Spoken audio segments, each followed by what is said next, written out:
Bonjour à toutes et à tous et bienvenue. Aujourd'hui, on s'attaque à un gros morceau. Une question absolument centrale en SES, la croissance économique. D'où est-ce qu'elle vient? Quels sont ses moteurs? Mais aussi, quels sont ses défis? C'est un chapitre qui est non seulement passionnant, mais surtout essentiel pour comprendre le monde actuel.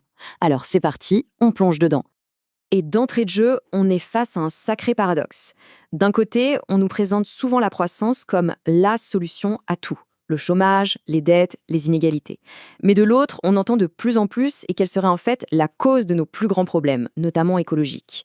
Alors, qui croire? Solution miracle ou véritable problème? C'est tout l'enjeu de ce qu'on va voir ensemble. Bon, avant toute chose, pour être sûr qu'on parle bien de la même chose, c'est quoi la croissance économique?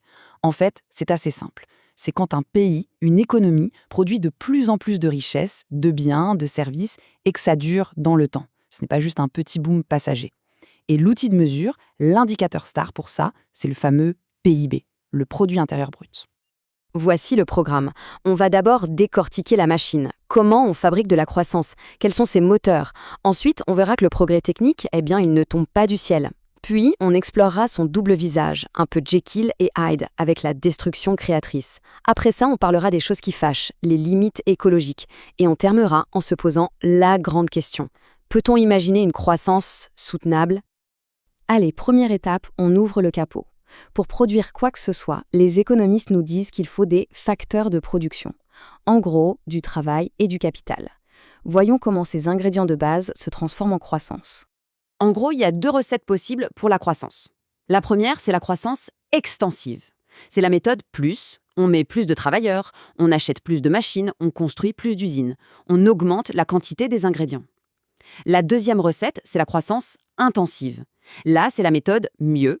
On cherche à être plus efficace, à produire plus, mais avec le même nombre de personnes et les mêmes machines. Et cette efficacité, cette méthode mieux, on a un outil pour la mesurer. C'est la fameuse PGF, la productivité globale des facteurs. C'est une notion clé. La PGF, c'est un peu la part de magie dans la croissance. L'économiste Robert Solow a découvert qu'une partie de la croissance ne s'expliquait ni par plus de travail, ni par plus de capital. Ce résidu, comme il l'a appelé, ce petit supplément d'âme, on l'attribue au progrès technique, c'est-à-dire de meilleures machines, une meilleure organisation, des gens mieux formés. Et attention, ce n'est pas juste un truc de théoricien, hein. Si on regarde la France entre 2010 et 2019, presque un tiers de notre croissance économique venait de là, des gains de productivité. Donc ce progrès technique, c'est vraiment un moteur essentiel de notre économie moderne. Justement, ce fameux progrès technique, cette PGF, d'où est-ce qu'elle sort? Pendant longtemps, les économistes, à la suite de Solow, pensaient qu'il tombait un peu du ciel, comme par magie. On disait qu'il était exogène. Mais les théories plus récentes ont complètement retourné cette idée.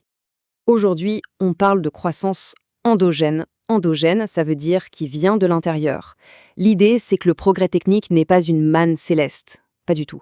Il est le résultat de choix, de décisions, d'investissements bien concrets faits par les entreprises, par l'État et même par nous tous.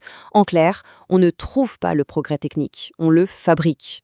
Et comment on le fabrique, ce progrès? Eh bien, il y a principalement trois grands leviers. D'abord, bien sûr, la recherche et développement, la fameuse R&D, qui crée les innovations pures. Ensuite, le capital humain, un bon système d'éducation, de la formation continue. Ça rend les travailleurs plus qualifiés, plus productifs, plus créatifs.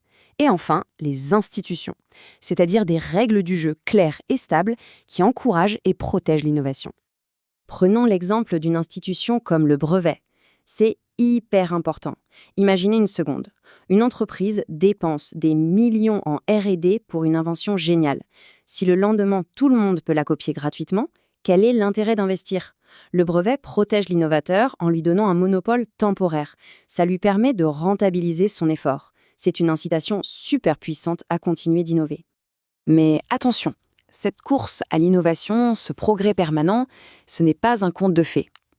L'économiste Joseph Schumpeter a trouvé une formule absolument géniale pour décrire ce processus, la destruction créatrice. Et là, on touche au côté plus complexe, plus ambivalent du progrès. L'idée de Schumpeter, c'est que l'innovation, c'est une sorte de tempête perpétuelle qui révolutionne l'économie de l'intérieur. Pour que le neuf puisse naître et s'imposer, il doit d'abord détruire l'ancien. De nouveaux produits apparaissent, de nouvelles entreprises se créent, mais en même temps, d'autres deviennent complètement dépassées, obsolètes et finissent par disparaître. On a un exemple parfait que tout le monde connaît, la musique. Dans les années 70, c'était le vinyle. Puis est arrivé le CD, qui a tout balayé. Lui-même s'est fait remplacer par le téléchargement légal, qui a été rendu obsolète par le streaming qu'on utilise aujourd'hui. À chaque étape, une innovation a détruit la précédente. C'est ça, la destruction créatrice en action. Et forcément, chaque vague fait des gagnants et des perdants. D'un côté, le streaming a créé des tas de nouveaux métiers, des développeurs, des spécialistes des algorithmes. De l'autre, il a détruit les emplois dans les usines qui pressaient les CD et a provoqué la fermeture de milliers de disquaires. C'est ce double mouvement permanent de création et de destruction. Et socialement, les conséquences sont lourdes. On observe ce qu'on appelle une polarisation de l'emploi. On crée des jobs très qualifiés, les grands gagnants du progrès, et des jobs peu qualifiés, souvent dans les services à la personne. Mais entre les deux, les emplois intermédiaires, aux tâches plus répétitives, sont souvent automatisés et détruits. Le résultat, c'est une augmentation des inégalités parce que ce progrès technique est biaisé. Il profite avant tout aux plus qualifiés. Bon, on a vu comment fonctionne la machine à croissance, on a vu son côté créateur et destructeur, mais il y a un mais. Un mais gigantesque. Cette course à la production a un coût énorme. Un coût pour la planète, qui aujourd'hui semble clairement nous dire qu'elle n'en peut plus. Les chiffres sont sans appel. Regardez, pendant que la richesse mondiale, le PIB, a été multiplié par plus de 12 depuis la Seconde Guerre mondiale, la quantité de CO2 qu'on a rejetée dans l'atmosphère a été multipliée par plus de 6. Historiquement, le lien est limpide. Plus de croissance, c'est plus de pollution. Et ce lien nous amène à des murs, à des limites planétaires bien réelles. La première, c'est l'épuisement des ressources, ce qu'on appelle le capital naturel. Le pétrole, les minerais, mais aussi les poissons, les forêts. La deuxième, bien sûr, c'est la pollution et le dérèglement climatique.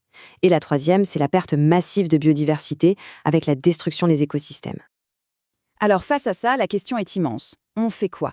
Est-ce qu'il faut arrêter la croissance, prôner la décroissance, ou est-ce qu'on peut la réinventer, la rendre verte ? Comment on concilie le bien-être économique et la survie de la planète ? C'est tout le débat sur la croissance soutenable.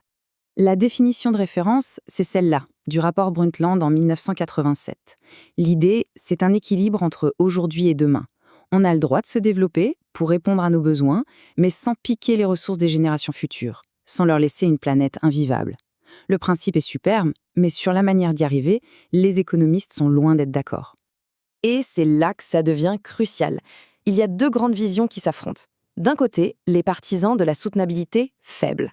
Pour eux, les différents types de capitaux sont interchangeables, substituables. Si on détruit du capital naturel, une forêt par exemple, pas de panique, on peut le remplacer par de la technologie, du savoir-faire, le progrès technique trouvera des solutions. Et de l'autre, il y a les tenants de la soutenabilité forte. Eux disent, attention, pas du tout. Le capital naturel est unique, irremplaçable. Une espèce qui disparaît, c'est pour toujours. Les capitaux sont complémentaires. Il faut donc préserver ce capital naturel à tout prix. On termine donc sur cette question, qui est sans doute la plus importante de notre époque. Est-ce que ce même progrès technique, qui a été le moteur incroyable de la croissance et de ses excès, peut aujourd'hui devenir le remède, la solution à ces limites écologiques ? Ou bien faut-il repenser notre modèle beaucoup plus radicalement ? C'est le défi immense qui attend notre génération. Merci beaucoup.